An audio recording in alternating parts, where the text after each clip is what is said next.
Hello listeners, this is a video presentation presented by LabVision Technologies about the Thevenin's theorem, which is an important analysis in network analysis and synthesis subject. The theorem itself stands for solving the complicated circuits.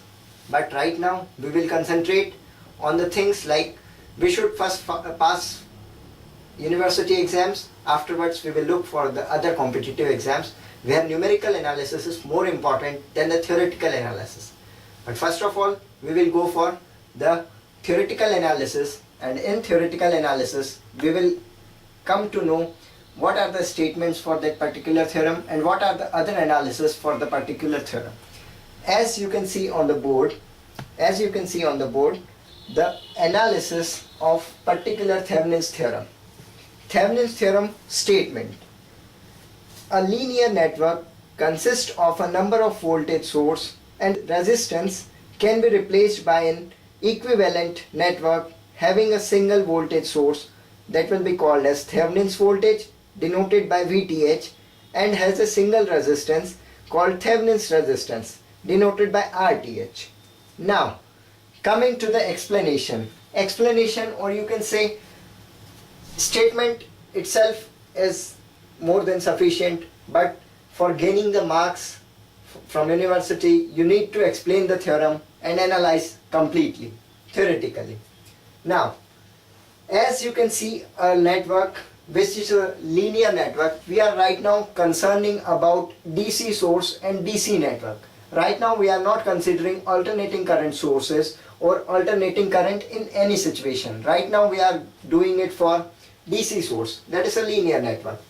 We have a battery or a voltage source which has its EMF as V, R resistance, R2 resistance, R3 is the resistance, and RL is the load resistance across which we have to analyze this Thevenin's theorem.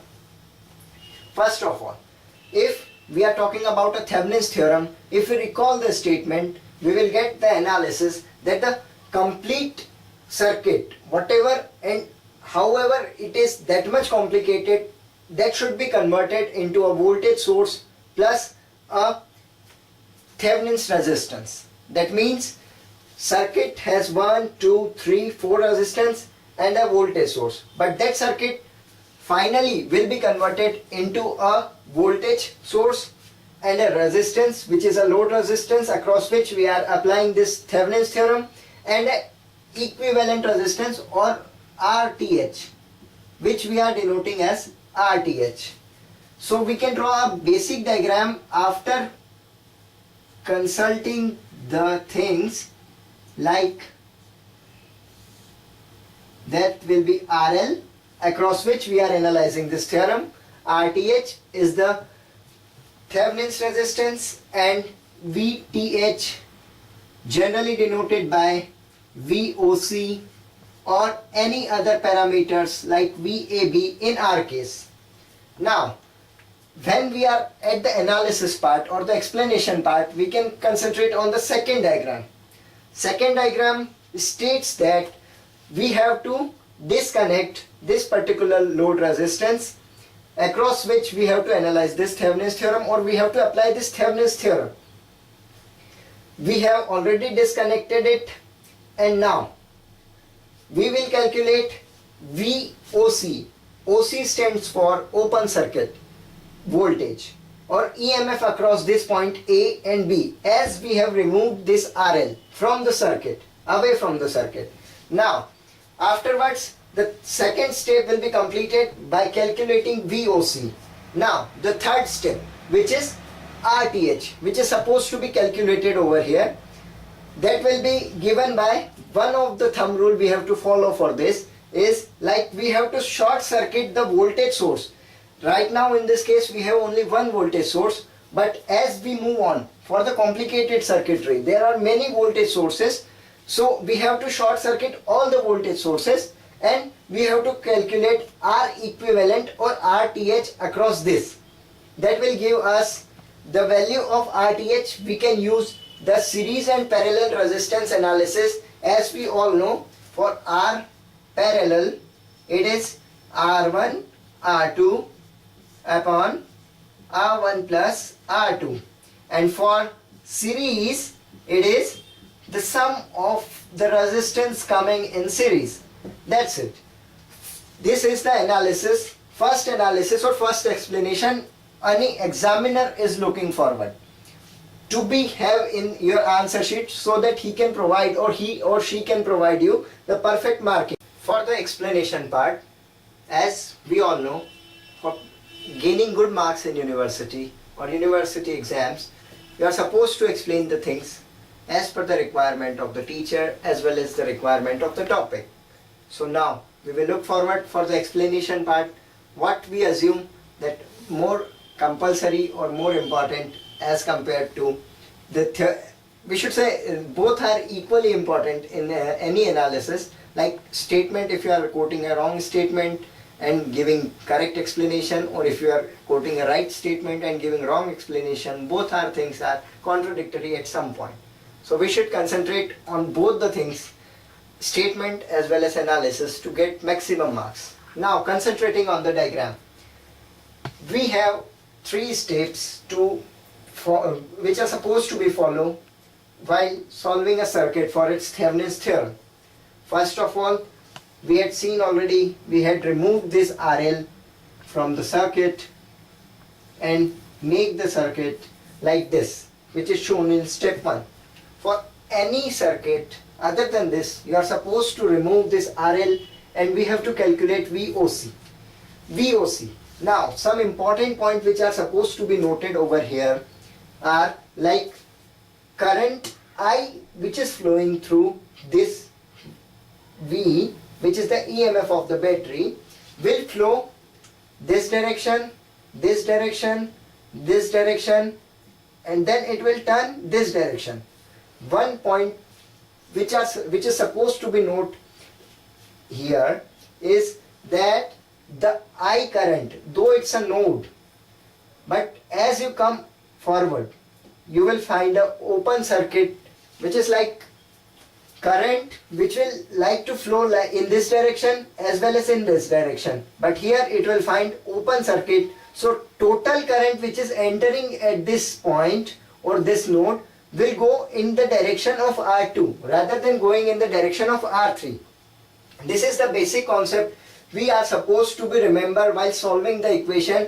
The total current will go in this direction, not in this direction, or branches will not be deviated or created at this node.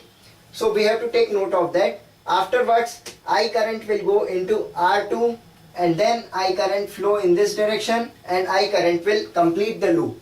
Now we will apply loop method. It will be like this. Current I is flowing in this loop. We will apply KVL, which is Kirchhoff's voltage law, that gives us potential drop or sum of potential drops in a loop should be equal to 0. Now we will consider the loops. Loop number 1, loop number 2. But as it is open circuit, so it will not be considered as a loop. Loop will be only one. That is this one. Now applying the Kirchhoff's voltage law, we will make some sign dimensions like negative, positive. Battery with larger side will be positive, battery with smaller side will be negative. Afterwards, this positive will impose positive to this resistance, negative to the next part. Then again battery will make the changes in the sign, or the sign convention will be according to the battery. It will be not according to the things like this resistance is imposing negative sign to this, so it will be negative. The sign or the sign convention will be made by batteries. This is positive, this is negative. Now considering the loop method or KCL, which is KVL, KCL and KVL, both are laws given by Kirchhoff, but right now we are using this Kirchhoff's voltage law, that is KVL. So KVL will give us V, which is a positive voltage, then entering into R1 with the negative sign, I, R1, going in the downward direction with negative sign I R2, that should be equal to 0, as sum of all EMFs or the potential drop across any loop should be 0. That states KVL, not the KCL. KCL stands for sum of all the currents entering or exiting from a node should be 0. Right now we are implementing KVL in a loop. That will give you, simplifying this, I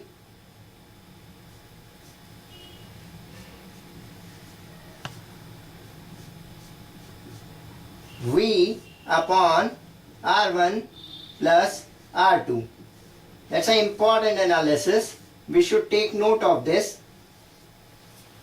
And afterwards we will move for the next step, which is calculation of RTH, as we dropped it as equation number 1, which is an important analysis for us.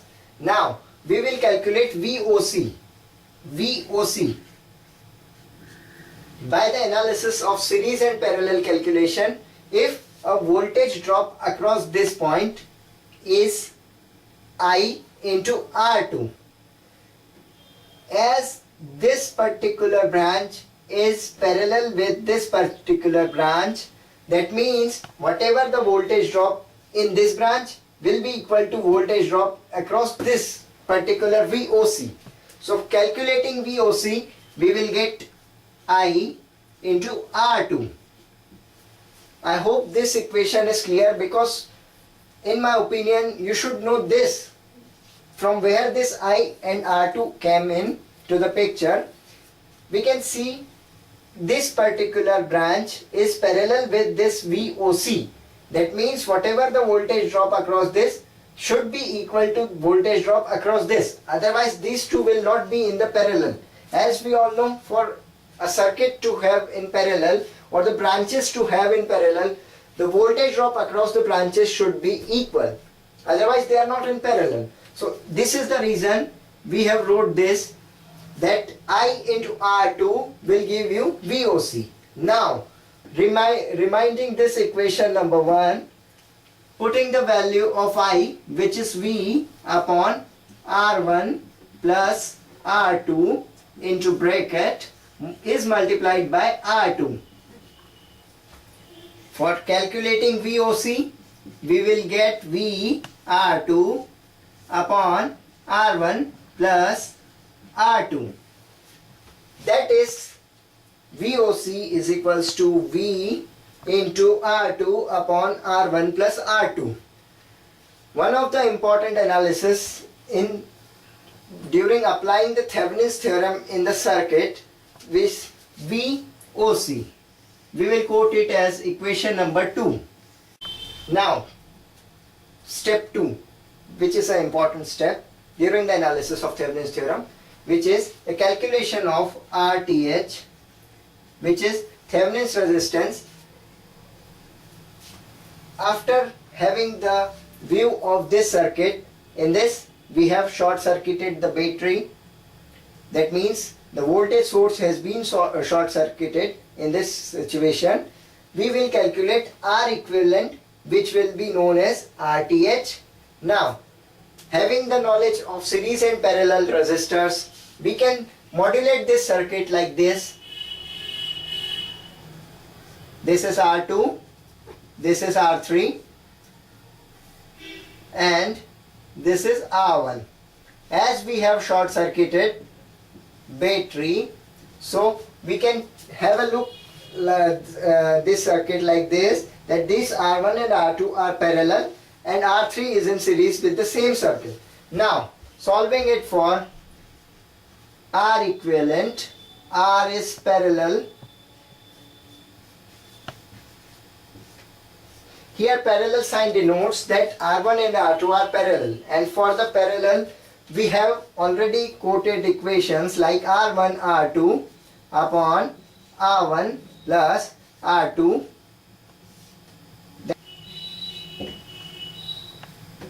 each other. Afterwards we can add the equations. For the parallel analysis, we know that 1 by R equivalent is equals to 1 by R1 plus 1 by R2. 1 by R equivalent, taking the LCM, we will get R1 plus R2 upon R1 plus R1 into R2. For calculating R equivalent, as it is in the denominator, we can change the equation like R equivalent is equals to R1 into R2 upon R1 plus R2. So we come to know from where this term appeared, as we are taking this analysis for the students who are at average level or at below average level. So we have to consider all those things. For some students it might be look like that this all had been studied in their 11th or 12th examination while going through electricity and magnetism. But for all the students who are doing their engineering, we are supposed to take note of all the students. It's not like that we are doing it for some intelligent students or brilliant students. We are taking the whole mass of engineers. They should know the things equally. Now coming to the analysis part, we should write this RTH is equals to R1 is parallel with R2 and is in series with R3.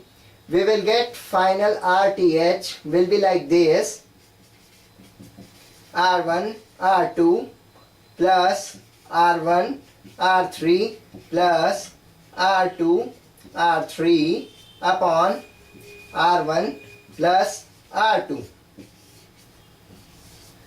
So finally we will reach, after solving all this, we will reach to the consensus that RTH is equals to R1 R2 plus R1 R3 plus R3 R2 upon R1 plus R2. That gives us the value of RTH.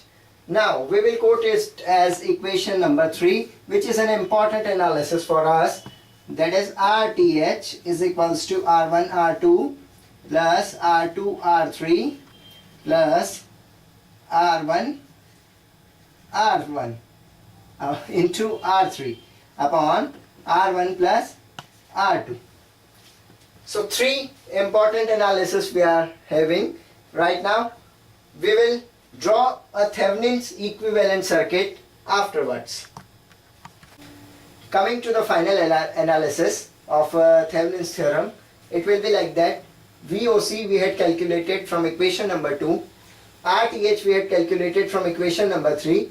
With all this analysis, we are getting that complicated circuit with 3 resistors and a battery and a load resistor is converted into a very simple circuit across RL with RTH as the Thevenin's resistance and VOC, or we should say, or we can denote this VOC with pre-assigned symbols VTH. So whole complicated circuit can easily be converted into a circuit with RL, RTH and VTH. To manage a class with 60 or 120 students or to the full capacity of students, it is much more difficult as compared to manage a class with the students which is a number of 10 or 20. So same concept applies here, as if some teachers are listening to this lecture, they will come to know that managing only 3 components with VTH, RTH and RL is much easy as compared to manage all those 3 to 4 components with resistance, a battery source as well as RL. So we come to the final analysis is like RTH, VTH and RL. RTH stands for this value, VTH stands for this value, and I, which is an important calculation during the analysis, which is noted over here. So I will request a student, or I should suggest a student, that they should write complete statement. Afterwards they should write complete explanation and they should do the proof of the theorem. Then only they can secure good marks as per the expectation of their teachers, as per the expectation of my team, as per the expectation of their parents. So this was all the analysis for Thevenin's theorem. Have a nice day. Thank you.